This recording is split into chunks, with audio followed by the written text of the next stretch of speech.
சரவண ஜோதியே நமோ நம. வாழ்க வையகம், வாழ்க வளமுடன். அனைத்து தமிழ் நெஞ்சங்களுக்கும் கனிவான வணக்கங்கள்.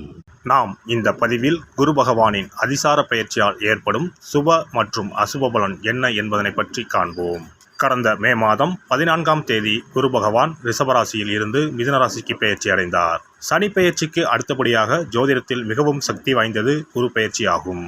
பொதுவாக குரு பகவான் ஒரு ராசியில் இருந்து மற்றொரு ராசிக்கு செல்ல சுமார் 1 வருட காலம் எடுத்துக்கொள்ளும் நிலையில் தற்போது 6 மாதத்திலேயே கடகராசிக்கு செல்கிறார். வரும் அக்டோபர் மாதம் 18ஆம் தேதி குரு பகவான் மிதுன ராசியில் இருந்து கடகராசிக்கு பயிற்சி ஆவார். கடகராசிக்கு பயிற்சியாகும் குரு பகவான் டிசம்பர் மாதம் 5ஆம் தேதி மீண்டும் மிதுன ராசிக்கு பயிற்சி ஆவார். கிரகங்கள் பொதுவாக தங்கள் சுற்றுப்பாதையில் ஒரு குறிப்பிட்ட வேகத்தில் நகர்ந்து ஒரு ராசியில் இருந்து மற்றொரு ராசிக்கு செல்லும். சில கிரகங்கள், குறிப்பாக குரு, தங்கள் சுற்றுகளின் போது ஏற்படும் ஈர்ப்பு விசையின் காரணமாக தங்களது இயல்பான வேகத்தை விட வேகமாக நகர்ந்து குறிப்பிட்ட காலத்திற்குள் அடுத்த ராசிக்குள் நுழைந்துவிடும். இந்த வேகமான மற்றும் முன்னதாக நடக்கும் நகர்வுக்கு அதிசார பயிற்சி என்று பெயர். குரு பகவான் ஜோதிடத்தில் சுப கிரகமாக கருதப்படுகிறார். குரு அதிசார பயிற்சி நடைபெறும் காலத்தில் சில ராசிக்காரர்களுக்கு நன்மைகளும் அதிர்ஷ்டமும் எதிர்பாராத திருப்பங்களும் ஏற்பட வாய்ப்புள்ளது. இந்த பயிற்சி மக்களின் வாழ்க்கையில் திருமணம், தொழில், செல்வம் மற்றும் பல்வேறு நல்ல மாற்றங்களை கொண்டு வரும். இந்த அதிசார பயிற்சியால் உங்கள் வாழ்வில் வளமும் நலமும் செல்வ செழிப்பும் பெற்று வாழ்வில் உயரிய நிலையை அடைய எல்லாம் வல்ல எம்பெருமானை வேண்டி விரும்பி கேட்டுக்கொள்கிறேன். தானுண்டு தன் வேலையுண்டு என்றிருக்கும் கும்பராசி அன்பர்களே, பிரச்சனைகளின் ஆணிவேரை கண்டறிந்து அகற்றுவதில் வல்லவர்கள் நீங்கள். இந்த அதிசார பயிற்சியின் போது பல்வேறு யோகங்களை அருளப்போகிறார் குரு பகவான். மனநிலை, குணநிலை, உடல்நிலை அனைத்து வகையிலும் சந்தோஷம் உண்டு. பொருளாதார நிலையில் முன்னேற்றம் உண்டு. செல்வாக்கு கூடும். சொத்து பிரச்சனையில் உங்களுக்கு சாதகமான தீர்ப்பு கிடைக்கும். கணவன் மனைவி இடையே அந்யோன்யம் அதிகரிக்கும். தடைகள் நீங்கி மகளின் கல்யாணம் சீரும் சிறப்புமாக நடைபெறும். அடகில் இருந்த வீட்டு பத்திரங்களை மீட்டெடுப்பீர்கள். இனி உங்களின் அணுகுமுறையை மற்றவர்களின் ரசனைக்கு ஏற்ப மாற்றி அமைத்துக் கொள்வீர்கள். குலதெய்வம் கோவிலுக்கு செய்ய வேண்டிய நேர்த்திக்கடனை இப்போது நிறைவேற்றுவீர்கள். பூர்வீக சொத்துக்கள் தொடர்பான பிரச்சனைகள் தீரும். இந்த அதிசார பயிற்சியினால் புது உத்வேகம் பிறக்கும். விஐபிகளின் அறிமுகமும் அவர்களால் ஆதாயமும் உண்டாகும். பொறுப்புகள், பதவிகள் உங்களை தேடி வரும். தோற்றப்பொழிவு கூடும்.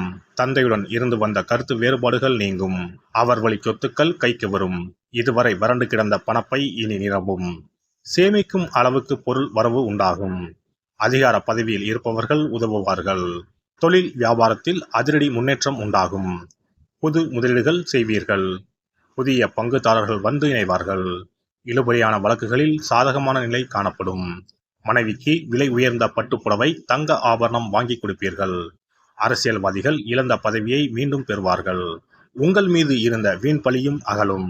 எல்லா வகையிலும் உங்களுக்கு வெற்றி வரும் காலகட்டமாக இது அமையும். எதிர்ப்புகள் எல்லாம் விலகும். நெடுங்காலமாக நடந்து வந்த சொத்து வழக்குகள் சாதகமாகும். நம்பி கொடுத்த பணம் வரவில்லை என்று நீங்கள் வருந்திய நிலை மாறி இனி அந்த பணம் திரும்பி வரும். கௌரவ பதவிகள் கிடைக்கும். வியாபாரத்தில் உங்களின் அணுகுமுறையை மாற்றுவீர்கள். பழைய வாடிக்கையாளர்கள் மீண்டும் வருவார்கள். கணினி, உணவு, என்டர்பிரைசஸ், கமிஷன் வகைகளால் ஆதாயம் அடைவீர்கள். கூட்டுத் தொழிலில் பங்குதாரர்கள் ஒத்துழைப்பார்கள். உத்தியோகத்தில் உங்களை குறை சொல்லிக் கொண்டிருந்த சக ஊழியர்கள் இனி நட்புறவாடுவார்கள். வேலை சுமை குறையும். மேல் அதிகாரியுடன் இருந்த பணிப்போர் நீங்கும். திடீரென்று ஊதியம் உயரும். தலைமையிடத்தின் பார்வை உங்கள் மீது படும். கணினி துறையினருக்கு அயல்நாட்டில் வேலை கிடைக்கும். புதிய ப்ராஜெக்டுக்கு தலைமையேற்கும் நிலை உருவாகும். இந்த வாய்ப்பை பயன்படுத்திக் கொள்ளவும். கலைஞர்களுக்கு அரசாங்க பரிசு கிடைக்கும். இந்த அதிசார பயிற்சி லட்சிய பாதையை நோக்கி பயணிக்க வைப்பதாக அமையும். சென்னை பாடியில் அமைந்துள்ள திருவழித்தாயத்தில் உள்ள தட்சிணாமூர்த்தியை வியாழக்கிழமைகளில் சென்று வணங்குங்கள். தந்தையை இழந்த பிள்ளைகளின் படிப்பு செலவை ஏற்றுக்கொள்ளுங்கள். சகல செல்வங்களும் கிடைக்கும்.